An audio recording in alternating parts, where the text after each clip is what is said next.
भारत पाकिस्तान घमासान में आपका स्वागत है। क्या चल रहा है पाकिस्तान में जब हम बात करते हैं कुलभूषण जाधव की? जी हां, वही इंडियन नेवी के ऑफिसर रिटायर्ड जिनको छल से, जिनको कपट से ईरान से किडनैप करा था। उसके बाद उनको पाकिस्तान लाया गया और फिर भारत को बोला गया कि भाई ये तुम्हारा जासूस है रॉ का, और ये जो जासूस है पाकिस्तान में धमाके करवाता है। कोई प्रूफ नहीं है पाकिस्तान के पास, कोई सबूत नहीं है पाकिस्तान के पास। कहते हैं साहब कुलभूषण जाधव ने इकबालिया बयान साइन करा है, यानी कि कन्फेशनल स्टेटमेंट। कन्फेशनल स्टेटमेंट की क्या वैल्यू है? कोई वैल्यू नहीं है कन्फेशनल स्टेटमेंट की। आप किसी को भी परेशान करके, टॉर्चर करके, उसके ऊपर तशद्दुद करके आप कुछ भी साइन करवा सकते हैं। क्या ये एक legal court of law, I mean एक लीगल प्रोसीजर के तहत एक कोर्ट ऑफ लॉ में क्या ये खरा उतरता है? बिल्कुल भी नहीं। आज हम बात करेंगे अपने पाकिस्तानी गेस्ट से और अपने इंडियन गेस्ट से इसी मामले के बारे में, जानने की कोशिश करेंगे कि क्या चल रहा है पाकिस्तान के बारे में। ये पूरा जो कॉन्सुलर एक्सेस की बात है, ये क्या है, कितना बड़ा ढोंग है। आइए देखते हैं एक छोटा सा वीडियो, उसके बाद अपने गेस्ट के साथ आपका तारुफ करवाता हूं।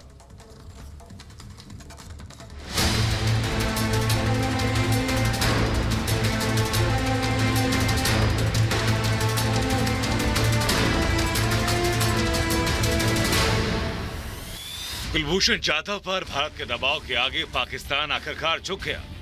गुरुवार को इस्लामाबाद में दो भारतीय राजनयिकों ने कुलभूषण जाधव से मुलाकात की, लेकिन यहां भी झूठा पाकिस्तान अपनी पैंतरेबाजी से बाज नहीं आया। उसने भारतीय अधिकारियों को खुले में कुलभूषण जाधव से मुलाकात नहीं करने दी। इससे पहले 2017 में कुलभूषण जाधव से मिलने उनकी मां और पत्नी इस्लामाबाद पहुंचे थे।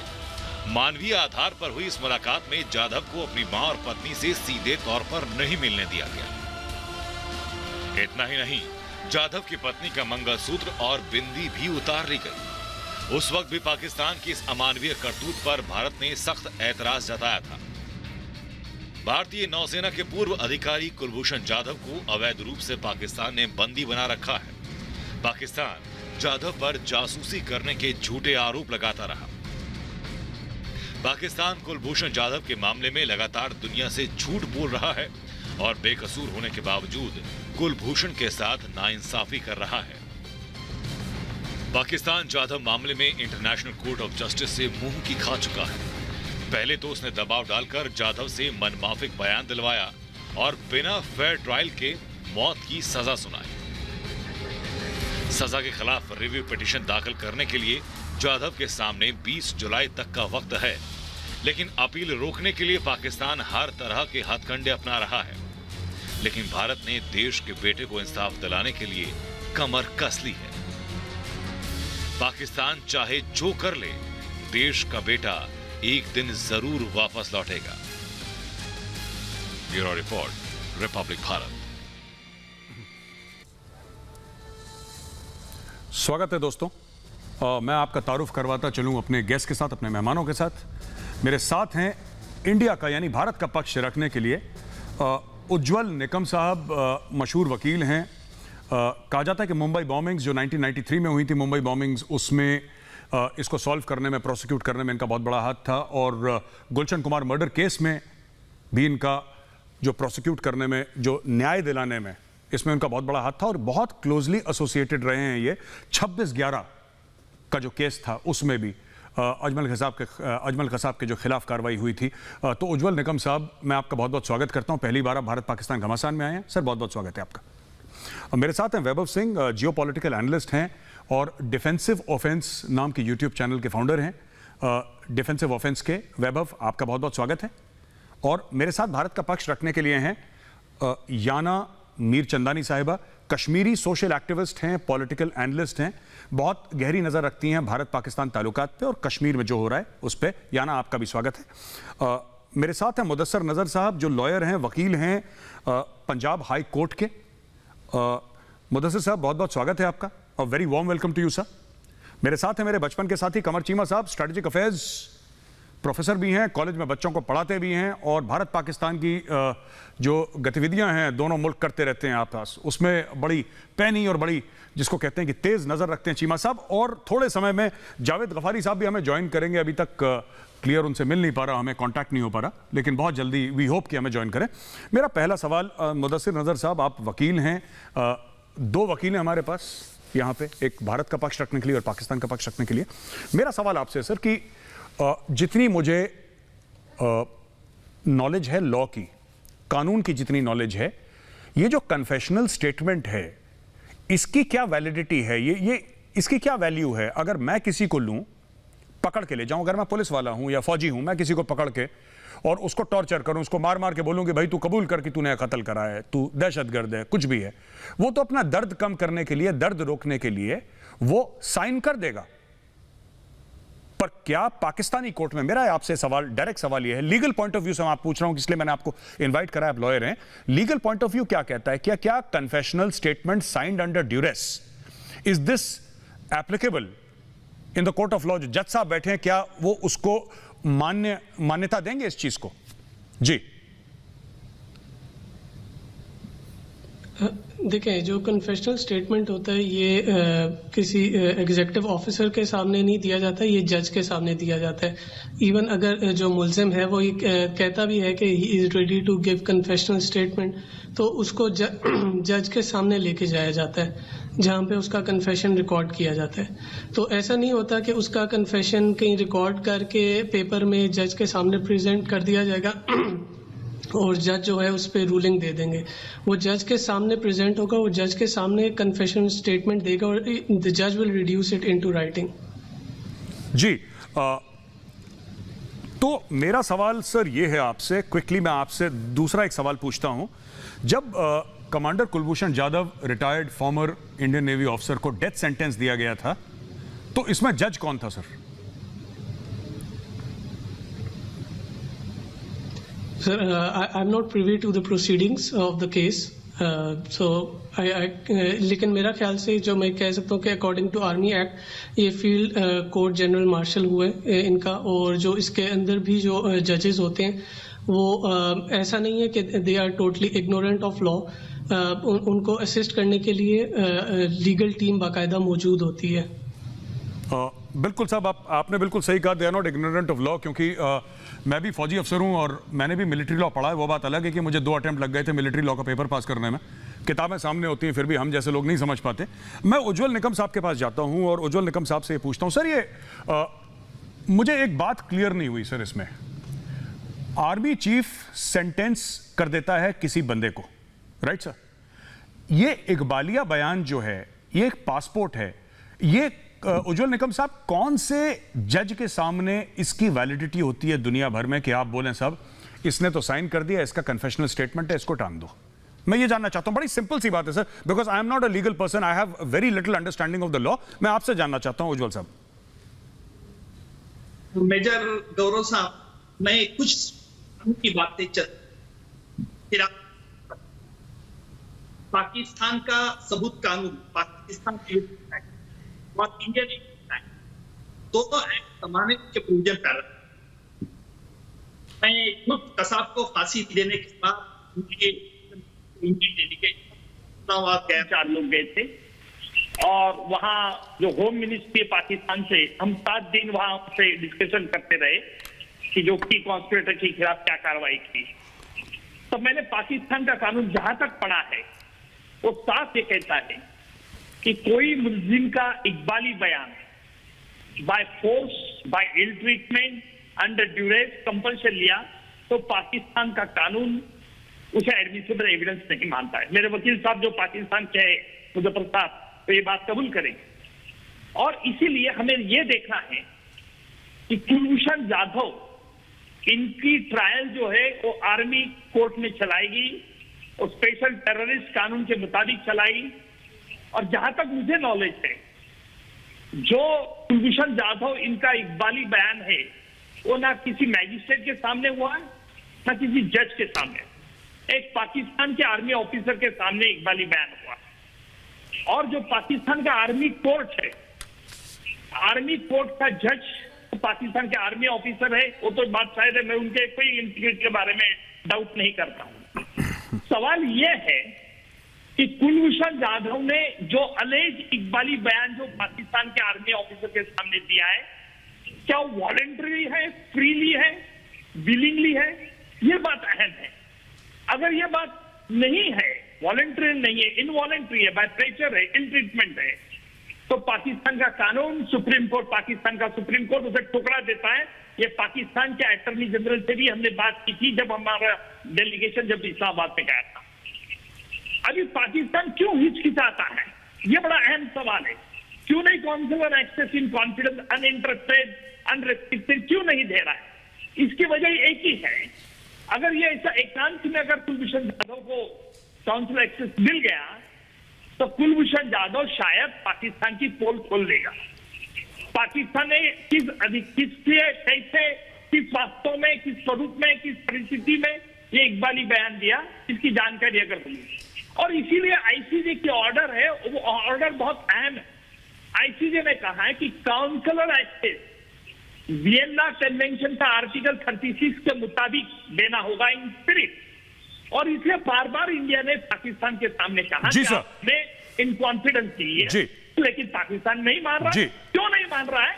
तो वकील साहब, मेरे पाकिस्तान के दोस्त को उनको भी पता चल जाएगा, लॉजिकल इंफरेंस। बिल्कुल बिल्कुल, बहुत बहुत धन्यवाद उज्जवल निकम साहब, आपने पूरा केस जिसको कहते हैं सबके सामने साफ कर दिया और मुझ जैसा जो नॉन लीगल बैकग्राउंड का है उसको भी बात समझ में आ गई इन वेरी इजी वर्ड्स कि वियना कन्वेंशन के तहत हमें करना था और पाकिस्तान को करना था। पाकिस्तान ने वो अपना जो करार था वो पूरा नहीं करा। वैभव, मैं आपके पास जाता हूं। ये देखा कि जब कॉन्सुलर एक्सेस की बात हुई थी वैभव, तो इस पे बड़ी एक नजर थी पाकिस्तान की कि साहब कॉन्सुलर एक्सेस हम कैसे देंगे, वहां पे वीडियो कैमरा भी होगा, फिर वहां पे बंदा भी होगा फोर्स करने के लिए। इसके ऊपर आप जरा वैभव, मैं आपसे रिक्वेस्ट करूंगा, आप मुझे 1-1.5 मिनट दें, मैं आपके पास यही सवाल वापस लेकर आऊंगा कॉन्सुलर एक्सेस का। मैं जाता हूं जरा कमर चीमा साहब के पास और फिर मैं वापस वैभव सिंह के पास आऊंगा। कमर चीमा साहब, एक बात बताएं आप मुझे। सर, जो उज्जवल निकम साहब ने बोला और जो सवाल फिर मैं वैभव सिंह के पास वापस जाने वाला हूं कॉन्सुलर एक्सेस के पास, उज्जवल निकम साहब ये कहते हैं कि साहब जो रेलेवेंट आर्टिकल्स हैं, जो इंटरनेशनल कोर्ट ऑफ जस्टिस ने बोला कि साहब आपके रेलेवेंट आर्टिकल्स हैं वियना कन्वेंशन के, उसके हिसाब से आपको कॉन्सुलर एक्सेस देना, उसका एक खाका है, उसका एक फ्रेमवर्क है। ये पाकिस्तानी कोर्ट्स या Pakistani army according to Vienna conventions decide नहीं करेंगे। ठीक है, आपका मुल्क है, आप कर सकते हैं जो आपकी मर्जी है, लेकिन उसके हिसाब से एक्सेस नहीं दिया गया। मेरा आपसे यह सवाल है कि अगर दिया गया तो आप ये बताइए दिया गया, और अगर नहीं दिया गया तो क्यों नहीं दिया गया? चीमा साहब। देखिए, पहली बात तो यह है कि Pakistan international court of justice में अपनी मर्जी से गया था। अगर हमें ना भी जाना होता तो हमें कोई जबरदस्ती कह नहीं सकता था कि आप आईसीजे जाओ। सो हम ये साबित करने गए थे कि जब से पाकिस्तान में चाइना पाकिस्तान इकोनॉमिक कॉरिडोर और चाइनीज इन्वेस्टमेंट आ रही है तो इंडिया इसको सबवर्ट करना चाह रहा है। इसलिए इंडियन नेवी के सर्विंग कमांडर कुलभूषण यादव को लॉन्च किया गया। और मजे की बात है कि आप आईसीजे की बात करते हैं या कॉन्सुलर एक्सेस की बात करते हैं, जो इंडिया और पाकिस्तान का 2005 का एग्रीमेंट है उसमें यह है कि अगर कोई बंदा ऐसा दोनों तरफ से कोई ऐसा फौजी पकड़ा जाए जो नेशनल सिक्योरिटी ग्राउंड पे पकड़ा जाए, दहशतगर्दी करता पकड़ा जाए, तो उसको कॉन्सुलर एक्सेस भी नहीं है। अब उज्जवल निगम साहब ज्यादा पढ़े लिखे इंसान है, मैं लेकिन जो मेरी हम्बल ओपिनियन है उसमें यह है कि भाई उनको तो कॉन्सुलर एक्सेस है ही नहीं थी, मिल ही नहीं सकती थी, लेकिन फिर भी पाकिस्तान ने इंटरनेशनल प्रिंसिपल्स को अपहोल्ड करने के लिए आईसीजे के कहने पे उनको 2 दफा कॉन्सुलर एक्सेस दे दी। अब इंपॉर्टेंट चीज यह है कि उनका जो पासपोर्ट मिला, आप उनके तो मानने को तैयार ही नहीं है, वो सर्विंग है। उस पासपोर्ट के ऊपर ईरान के भी और यूके का भी वीजा लगा हुआ है। आप उनको सर्विंग क्योंकि मानते ही नहीं है, जो कि जाहिर बात है, और मिलिट्री कोर्ट पे ले आते हैं। जी, पाकिस्तान की मिलिट्री कोर्ट ठीक नहीं है। 2014 के बाद जब एपीएस पे पेशावर में हमला हुआ था तो पाकिस्तान में मिलिट्री कोर्ट कॉन्स्टिट्यूशनल अमेंडमेंट के तहत बनी थी और वो मिलिट्री कोर्ट पाकिस्तान की पार्लियामेंट की अप्रूवल और सुप्रीम कोर्ट ने उसको लीगलाइज करार दिया हुआ है। और दूसरी बात यह है कि वैसे भी अगर एक इंडियन सर्विंग नेवी का बंदा पकड़ा जाए तो उसको हम सिविलियन कोर्ट में ट्राई नहीं करेंगे, डेफिनेटली मेरी अंडरस्टैंडिंग में वो मिलिट्री कोर्ट में जाएगा। और आखिरी बात जो इंपॉर्टेंट है वो ये है कि आपने ये कहा कि ईरान से पकड़ा गया। मैं बिल्कुल 10 सेकंड में खत्म कर रहा हूं।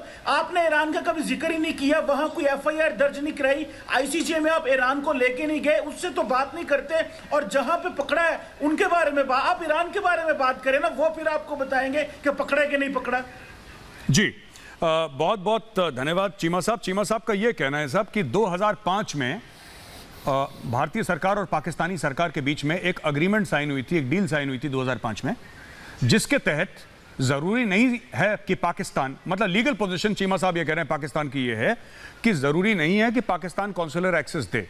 तो चीमा साहब आप ये कह रहे हैं कि 2005 की जो अग्रीमेंट है भारत पाकिस्तान के ऊपर, दोज अग्रीमेंट्स और that agreement supersedes the Vienna convention, ये आपका मौकफ है, क्योंकि आप ये कह रहे हैं कि सुपरसीड करता है इसको। अच्छा वैभव, जो मैंने आपसे सवाल पूछना था ना, मैंने सवाल चेंज कर दिया अभी, क्योंकि मुझे लगता है कि जो चीमा साहब ने बोला है दैट इज वेरी रेलिवेंट। एक तो ये कह रहे हैं कि साहब ये 2005 का जो अग्रीमेंट है अब आपने जैसे गिव अप कर दिया, तो हमने तो कभी नहीं बोला कि साहब शिमला मुआहदा भी आपने 1972 में आपने साइन करा था। फिर ये कौन सी बात करते हैं ये 1947-48 कश्मीर रेजोल्यूशंस की, आपने कर दिया ना, फिर सुपरसीड कर दिया। 1947-48 तो पहले हुआ था यूएन का, बाकी शिमला तो 1972 में हुआ था, सरेंडर के बाद 1971 में। हम वो सब बातें नहीं करेंगे, वो पुरानी बातें हैं। और चीमा साहब बहुत पुराना एक नज़म भी है कि बात निकलेगी तो फिर दूर तलक जाएगी, तो हम दूर तलक नहीं जाना चाहते, हम लोग यहीं तक रहेंगे महदूद। वैभव एक बात बताइए, मैं अभी तक एक बात ये नहीं समझ पाया, और इसमें थोड़ा सा ना उज्जवल निकम साहब, क्योंकि मुंबई में हैं इस वक्त, जहां तक मेरी नॉलेज है, कुलभूषण जाधव ये तो महाराष्ट्र के रहने वाले हैं, और ये बात मैं चीमा साहब से करीब 5-7 बार पहले भी बोल चुका हूं। महाराष्ट्र के रहने वाले आदमी को जासूस बना के सर्विंग नेवल कमांडर को पाकिस्तान में कोई क्यों भेजेगा? अगर हमें भेजना है तो हम पंजाब से भेजेंगे, हम एक ऐसे बंदे को भेजेंगे जो कि सिंध के एरिया से मिलता जुलता हो। क्योंकि अगर आप जैसलमेर की साइड में जाएं तो जैसलमेर के आगे एक जगह सम के आगे सिंधी लैंग्वेज का टच आ जाता है, हम वहां के बंदे को भेजेंगे, उसको नमाज पढ़ना सिखाएंगे, उसको सजदा करना सिखाएंगे, उसको कुरान शरीफ सिखाएंगे, उसकी 1-2 साल की ट्रेनिंग करेंगे, उसके बाद भेजेंगे। हम ऐसा क्यों करेंगे कि एक बंदा जो हिंदी बोलता है उसमें साफ पता लगता है कि तो महाराष्ट्र का रहने वाला है? ये छोटी छोटी बातें हैं। और दूसरी चीज, जैसे ही पाकिस्तान कहता है कि कुलभूषण जाधव को हमने पकड़ा, और पाकिस्तान ये कहता है कि वो जासूस, अभी तक ये नहीं पता लगा पाए कि जासूस है कि आतंकवादी, इसमें पाकिस्तान में कंफ्यूजन चल रहा है। Immediately Sushma Swaraj ji, the late honourable Sushma Swaraj ji कहती हैं कि हाँ ये हमारा नागरिक है, हमारा सिटीजन है, और हमें आप इसको वापस दीजिए। ये कौन सी इंटेलिजेंस एजेंसी है वर्ल्ड में जो अपने कोवर्ट एसेट को ओपनली ओन करती है, वो भी इंडिया का टॉप कैबिनेट मिनिस्टर ये कह रही है कि हाँ हमारा बंदा है? वैभव जरा इस पर रोशनी डालिए।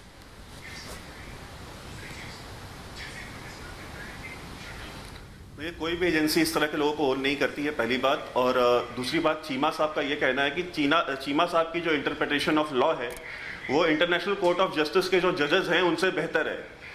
ये जानते हैं कि कौन सा लॉ किस लॉ को सुपरसीड करता है। जो इंटरनेशनल कोर्ट ऑफ जस्टिस में जो दुनिया भर के जो रिनाउंड जजेस बैठे हुए हैं उनको नहीं पता, कि किसको काउंसलर एक्सेस कौन डिजर्व करता है, कौन नहीं डिजर्व करता है। चीमा साहब ने वो जजमेंट नहीं पढ़ा है जिसमें कि कुलभूषण जाधव को अनइंटरप्टेड काउंसलर एक्सेस की इजाज़त दी गई है। मैं सजेस्ट करूंगा कि चीमा साहब उसे खोलें और उसको खोल करके दोबारा पढ़ें। दूसरी बात यह है कि देखिए, मैं एक अलग बात कहना चाहता हूँ। जहाँ से हिंदुस्तान से कुलभूषण जाधव नाम का हमारा एक नागरिक अगर ईरान से किडनैप हुआ तो इंडिया ने डे 1 से उसको ओन किया, और उसके लिए जितनी भी जद्दोजहद थी पूरी दुनिया भर में इंडिया ने की। पाकिस्तान से भी एक लेफ्टिनेंट कर्नल हबीब जाहिर नाम का एक शख्स जो है, जो ISI का रिटायर्ड ऑफिसर था, वो भी गायब हुआ था, और वो नेपाल से गायब हुआ। क्या पाकिस्तान ने आज तक कभी उसके बारे में बात करी है? क्या पाकिस्तान ने कभी वो जद्दोजहद दिखाई है अपने उस शहरी के लिए? क्या पाकिस्तान ने ये पता करने की कोशिश की कि वो हमारे फौज का एक रिटायर्ड ऑफिसर है और वो कहाँ है और उसको किस तरह से जो है कि बाजियाब कराया जा सकता है? ये पाकिस्तान नहीं करता। तो ये एक डिफरेंस दिखाता है कि दो ऐसे देश हैं जहां पे एक देश अपने नागरिकों को ना सिर्फ ओन करता है, उनका सम्मान करता है, उनके लिए ईंट से ईंट बजाने के लिए तैयार बैठा होता है, और दूसरी तरफ वो देश है जो कारगिल में अपने हजारों सैनिकों को डिसोन कर देता है, लेफ्टिनेंट कर्नल हबीब जाहिर को डिसोन कर देता है, क्योंकि उसकी फौज का, उसकी जो ISI है, उसके जो अपने पर्सनल वेस्टेड इंटरेस्ट हैं वो पूरे होने चाहिए। आर्मी पब्लिक स्कूल पेशावर की जो बात करी थी अभी चीमा साहब ने कि उसके बाद जो है कि ये मिलिट्री कोर्ट्स बनाई गई, क्या इन्होंने एहसानुल्लाह एहसान को उसी मिलिट्री कोर्ट में ट्राई किया जो कि जिम्मेदार था आर्मी पब्लिक स्कूल में इनके बच्चों के कत्ल में? क्या एहसानुल्लाह एहसान आज की डेट में इस्लामाबाद में है? अगर वो इस्लामाबाद में नहीं है तो कहाँ है? चीमा साहब बताएं। उसको जो VIP ट्रीटमेंट्स दी गई वो क्या पाकिस्तान के उन मासूम बच्चों का कत्ल करने की वजह से दी गई? क्या इनके यहाँ यही मयार है कि जो पाकिस्तानियों की जान लेगा, उनके बच्चों को मारेगा, उनको ये बैठ करके बिरयानी भी खिलाएंगे और सेफ हाउसेज में भी रखेंगे? और एक मासूम इंसान जो कि ईरान में रहता है, अपना बिजनेस करता है, उसको ये उठा करके ले आएंगे ताकि इनकी आईएसआई का जो अपना वेस्टेड इंटरेस्ट ऑफ वेंडेटा है वो पूरा किया जा सके। मैं आखिरी बात कंक्लूड करना चाहूंगा कि इन्होंने बहुत सारी कोशिशें की कि किसी तरीके से कुलभूषण जाधव को कराची और लयारी में उजैर बलोच से जो है लिंक किया जाए, ये वो नहीं कर सके। पहले इन्होंने उसको जासूस बताया, वो नहीं कर सके। फिर इन्होंने आतंकवाद का मुकदमा, ये जो चल रही है पाकिस्तान में, ये पूरी लिपापोती का काम है और कुछ भी नहीं है। जी जी जी, बहुत बहुत धन्यवाद आपका। मैं जाता हूं। जावेद गफारी साहब हैं हमारे साथ, जर्नलिस्ट हैं, पाकिस्तान से ज्वाइन कर रखा है। जरा जावेद गफारी साहब को स्क्रीन पर लाइए। गफारी साहब, आपका थोड़ा सा connection it's slightly iffy sir. मैं कोशिश करूंगा आपसे पूरा सवाल पूछना। अभी जो ऑनरेबल जस्टिस चीमा हैं जिन्होंने लॉ को इंटरप्रेट करा था, तो जस्टिस चीमा साहब ये कहते हैं कि साहब मैं इसको ना 2005 का जो मुआहदा था दैट सुपरसीड्स द वियना कन्वेंशन, ये तो पहली बार हम बात सुन रहे हैं सर। लेकिन मेरा आपसे ये सवाल है, एहसानुल्लाह एहसान, जिसको वो जो मदर्स एसोसिएशन है वहां की, यानी कि पेशावर के आर्मी पब्लिक स्कूल में जो बच्चे मारे गए थे, इनोसेंट चिल्ड्रन वर किल्ड, वहां पे जो है एसोसिएशन, उसने भी गुहार लगाई थी, उसने भी रिक्वेस्ट करी थी, इमरान खान को, आर्मी चीफ को चिट्ठी लिखी थी कि आपने एहसानुल्लाह एहसान को छोड़ दिया। तो एक बात बताइए साहब, एक आम हिंदुस्तानी जो अपना बिजनेस कर रहा है ईरान में, उसको तो आपने मार के टॉर्चर करके एक बालिया बयान उससे ले लिया किसी तरीके से। वो मैं आपके पास पकड़ा जाऊं, अगर मैं पाकिस्तान में चला जाऊं तो आप मुझसे बोल सकते हैं कि भाई तुम्हारा नाम गौरव आर्या नहीं, तुम्हारा नाम जावेद गफारी है। और अगर आप इधर आ जाएं तो मैं आपको गौरव आर्या बुलवा सकता हूं। वो तो नॉर्मल सी चीज़ है साहब। दर्द रोकने के लिए इंसान कुछ भी करने को तैयार हो जाता है, तो आपने उसको टॉर्चर कर दिया। अब आप एक बात बताइए सर, ये जब आप कॉन्सुलर एक्सेस की बात करते हैं, एहसानुल्लाह एहसान को भी एक मिनट के लिए हम छोड़ देते हैं, आप कॉन्सुलर एक्सेस की बात करते हैं, जब unhindered and unfettered consular access की बात कही जाती है कन्वेंशंस के हिसाब से, तो उसको क्यों नहीं देता पाकिस्तान? क्यों जरूरी है वहां पे कि उस कमरे में एक आईएसआई का बंदा खड़ा हो? जब उसकी वाइफ मिल रही है तब आईएसआई का बंदा खड़ा हो वहां पे? वाई? आपने ऑलरेडी एक ग्लास का पैनल लगा रखा है, तो कोई अटैक नहीं हो सकता। I am sure bullet proof glass लगाया होगा। उनकी चेक कर दिया मेटल डिटेक्टर से, औरत का आपने मंगलसूत्र निकाल दिया, आपको बिंदी में पता नहीं कौन सी न्यूक्लियर वेपन दिख गया उसकी बिंदी में, आपने बिंदी भी निकाल दी एक सुहागन औरत की। चलिए कोई बात नहीं, ये पाकिस्तान का उसूल है, पाकिस्तान की ये मॉरल स्टैंड है कि इस तरीके से हम औरतों की बेइज्जती करेंगे। कोई बात नहीं, आपकी मर्जी है sir, we can not teach you anything. Ghaffari sahab एक बात बताइए, क्यों नहीं आपने दिया अनहिंडर्ड एक्सेस कुलभूषण जाधव को? 2 मिनट का वक्त आपके पास है।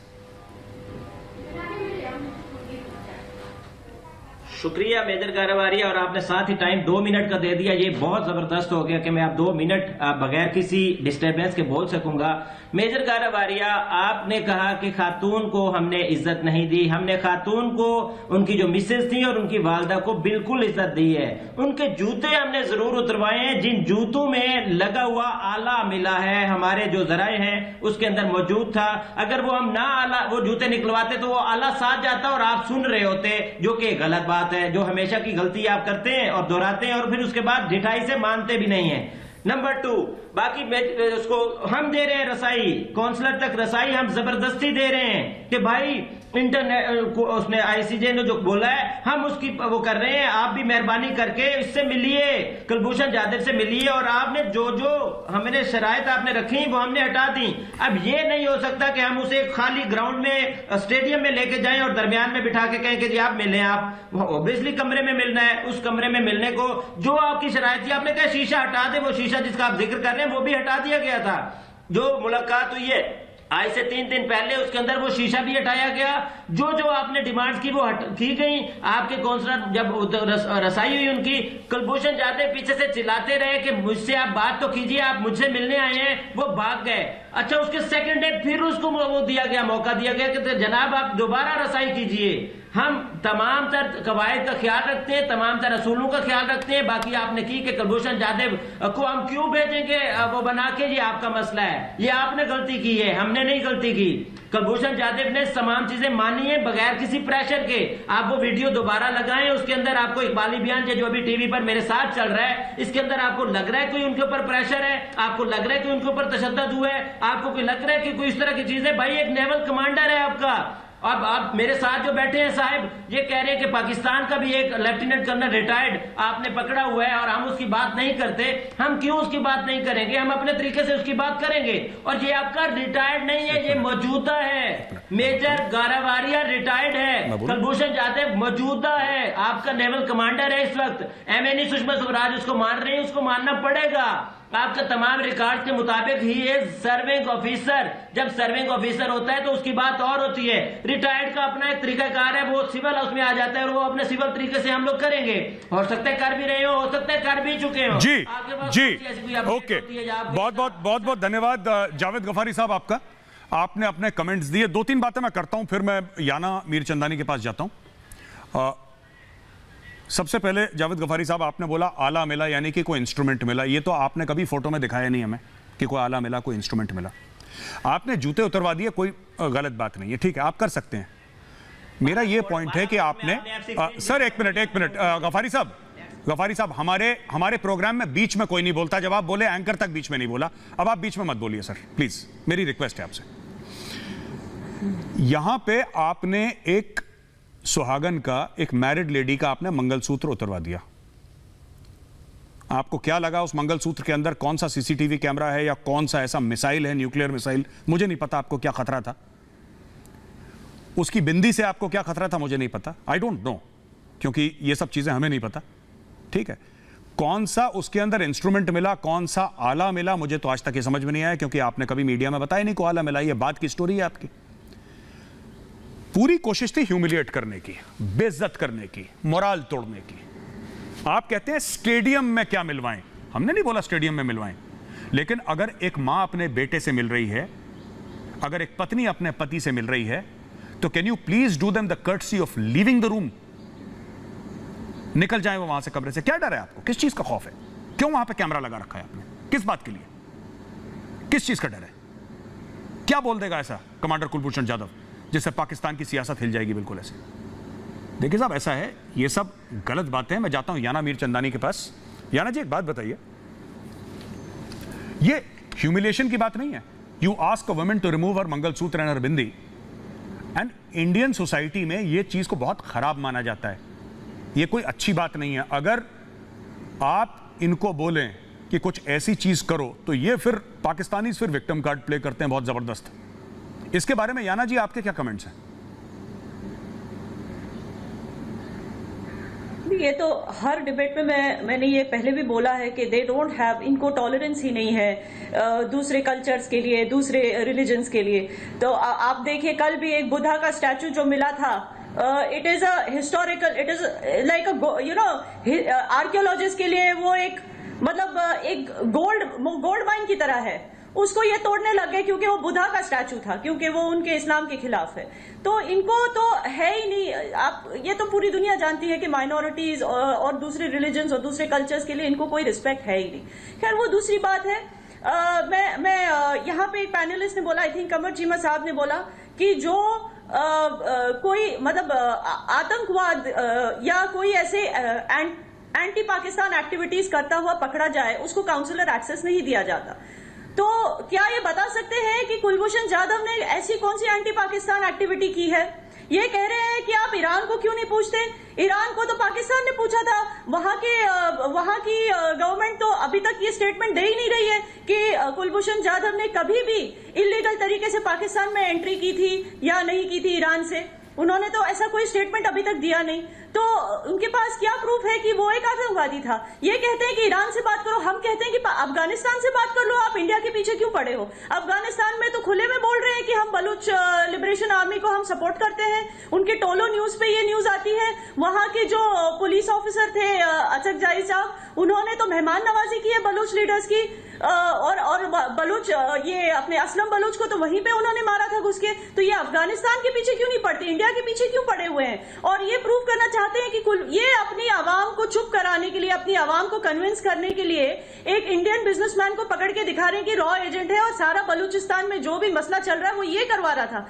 मैं बता दूं कि बलूचिस्तान इंडिपेंडेंस मूवमेंट की बुनियाद रखी गई थी 1973 में, जब पाकिस्तान पुलिस इस्लामाबाद में ईरान एम्बेसी में घुसी थी और वहां पे उनको मिले थे एम्यूनिशन रिकवर हुई थी। बलूचिस्तान आर्मी की एम्यूनिशन रिकवर हुई थी, तब कुलभूषण जाधव 3 साल का था, ठीक है। और कुलभूषण जाधव का आपने अरेस्ट किया था मार्च 2016 में। उसके बाद जो अटैक्स हुए हैं वो किसने कराए फिर? जो 7 अक्टूबर 2016 में हुआ था जाफर एक्सप्रेस ट्विन ब्लास्ट, जो 13 में 2017 में हुआ था ग्वादर में मोटर बाइक अटैक, जो 14 अगस्त 2017 में हुआ था हरना में रोड साइड बॉम्ब ब्लास्ट, जो 23 नवंबर में 2018 में हुआ था चाइनीज काउंसुलेट कराची में अटैक, जो 11 मई 2019 में हुआ था ग्वादर के पर्ल कॉन्टिनेंटल होटल में अटैक, जो 29 जून 2020 को हुआ था कराची स्टॉक एक्सचेंज में अटैक। तब ये सारे अटैक्स जब हुए थे तब तो कुलभूषण जाधव जेल में था, फिर किसने कराई ये सब अटैक्स? क्यों आप कुलभूषण जाधव को बलूच लिबरेशन आर्मी के साथ जुड़े रहने या बलूचिस्तान लिबरेशन के मामले में जुड़े रहने का झूठा आरोप क्यों लगा रहे हैं उस पे? और दूसरी बात, इनकी ये जो झूठी बातें हैं ना, ये झूठी जो कन्फेशन वाली वीडियोस, मैं प्लीज मुझे 1 मिनट दीजिए। ये कभी कभी इतना झूठ बोल देते हैं कि कौन सा झूठ, किस झूठ को कब पकड़ना है ये खुद ही भूल जाते हैं। अब 2 कश्मीरी लड़के पकड़े गए थे पिछले महीने, गिलगित पुलिस ने उनको अरेस्ट करके ये दिखा दिया उनका कन्फेशनल वीडियो कि इंडियन एजेंसीज ने उनसे जबरदस्ती स्पाइंग करवाई, वो उनको स्पाइस बोल के पकड़ लिया। अब आप ये बताइए, अगर ये कहते हैं कि कश्मीर इनका अपना है, कश्मीरी इनके भाई हैं, तो अगर 2 कश्मीरी को पकड़ के इंडियन स्पाइस का ये ब्लेम क्यों डाला उन पे? और इनके घर वालों का कहना है कि 2 सालों से ये घर छोड़ के बाहर गए हैं काम करने के लिए। तो क्या 2 साल तक ये वेट कर रहे थे कि पाकिस्तान की सियासत इनको पकड़ के अरेस्ट कर ले?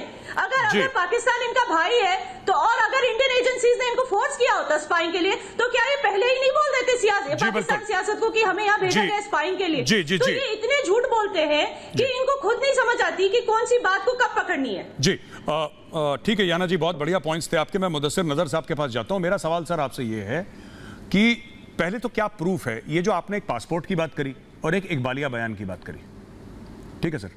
अब याना जी का कहना है कि बीएलए के साथ आपने जोड़ दिया, ऐसा आपने क्या एक टाइप का जेम्स बॉन्ड टाइप का फिगर बना दिया out of thin air Pakistani media में? पाकिस्तान में तो वैसे भी जो आर्मी बोलती है उसको मानते हैं कि भाई भगवान ने ही बोल दिया है, तो सब फौज को तो कोई कॉन्ट्रडिक्ट करता नहीं पाकिस्तान में। जो कॉन्ट्रडिक्ट करता है तो मर जाता है, या उसकी छाती पे गोली पड़ जाती है, या फिर उसको गायब कर दिया जाता है। आप एक बात बताइए सर, आपके पास प्रूफ क्या? अभी तक मुझे यह समझ में नहीं आया, because we live in a democracy, unfortunately you don't. We live in a democracy और यहां पे तो लड़ाइयां हो जाती हैं सड़क पे लोगों की। भाई प्रूफ क्या है? आप प्रूफ करिए। प्रूफ कैसे कर रहे हैं आप? मुझे आप एज अ लॉयर बताइए कि आप किस चीज को प्रूफ मानते हैं कुलभूषण जाधव के खिलाफ?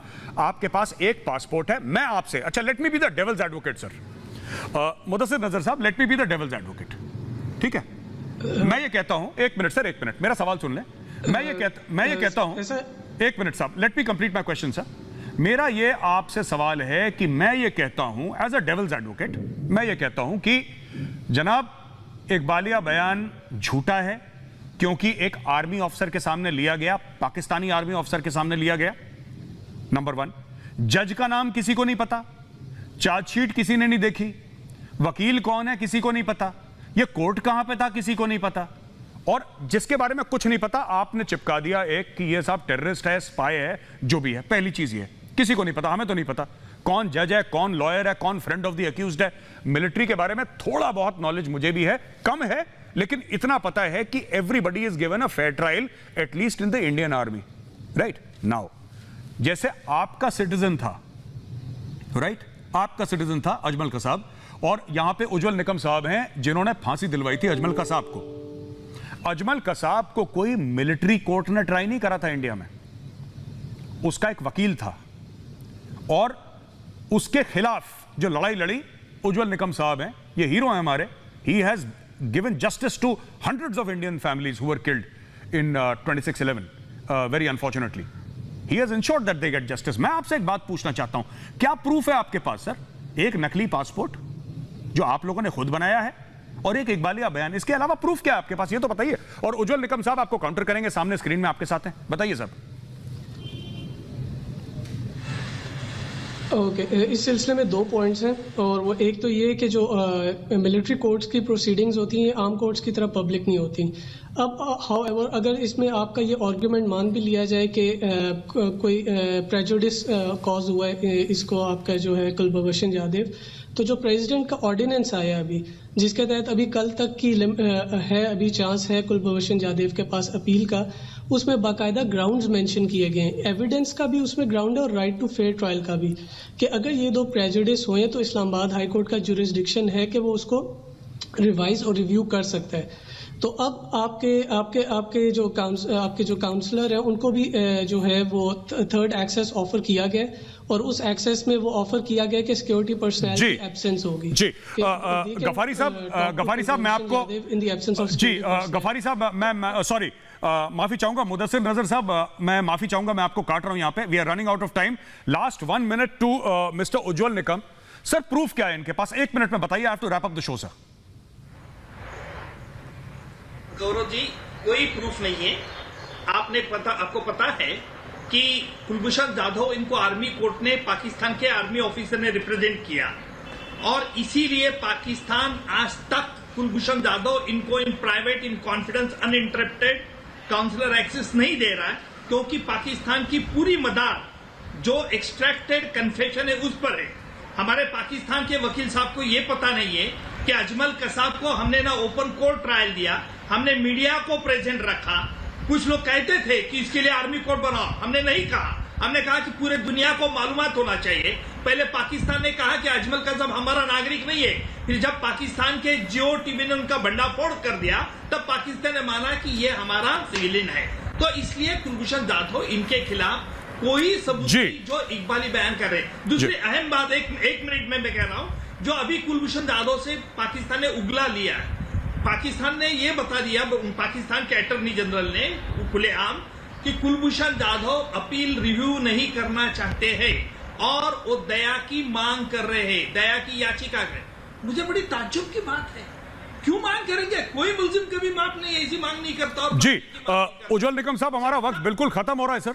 बहुत बहुत धन्यवाद, मैं माफी चाहूंगा, मैं आपको बीच में काट रहा हूं। दोस्तों हमारा वक्त यहां पे खत्म होता है, मैं अपने क्लोजिंग कमेंट्स देता चलूं। देखिए 26/11 का केस जो कि उज्जवल निकम साहब ने लड़ा था और जस्टिस दिलवाई थी इतनी सारी फैमिलीज को, जिसमें कि विदेशी भी थे, भारतीय भी थे। मैं सिर्फ यह बात कहना चाहता हूं कि साहब देखिए 12 साल तकरीबन हो गए, 2008 का केस था, 12 साल तकरीबन हो गए 26/11 पाकिस्तानी कोर्ट्स में केस पेंडिंग है। उनको अभी तक पता नहीं लगा पाकिस्तान को कि अजमल कसाब पाकिस्तानी है कि कहां का है। वो कहते हैं मैं पता ही नहीं। लेकिन सबसे बड़ी बात यह है कि जब उनकी बात आती है तो कमांडर कुलभूषण जाधव को देते हैं 1 हफ्ता और कहते हैं कल तक अगर नहीं करा तो केस बंद। यही बात है। देखिए बात यह है कि यहां पे चलता है न्याय और वहां पे चलता है सर्कस। जगह का नाम बताने की मैं जरूरत नहीं समझता। भारत पाकिस्तान घमासान में ज्वाइन करने के लिए बहुत बहुत धन्यवाद आप सबको। अगले संडे आपको फिर मिलूंगा एक और एपिसोड के साथ। तब तक मेरी टीम और मेरी तरफ से आप सबको जय हिंद।